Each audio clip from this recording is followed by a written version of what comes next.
Okay, மிளகாத்தூள், கரம் மசாலா தூள் 2 spoon. மிளகாத்தூள் அவங்கவுங்க காரத்துக்கு தகுந்தாப்புல போட்டுக்கலாம். 2 ஸ்பூன். இப்போ இந்த வெஜிடபிள் எல்லாம் கொண்டக்கடலைக்கு ஆல்ரெடி உப்பு போட்டிருக்கேன். அதனால் உப்பு பார்த்துக்கிட்டு வெஜிடபிளுக்கு ஏற்றாப்புல உப்பு போடுறேன்.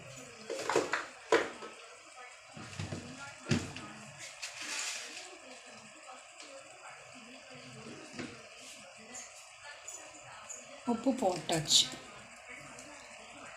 அந்த மசாலாலாம் போட்டால அதோடு சேர்த்து காய் எல்லாத்தையும் நல்லா பிரட்டி விட்டு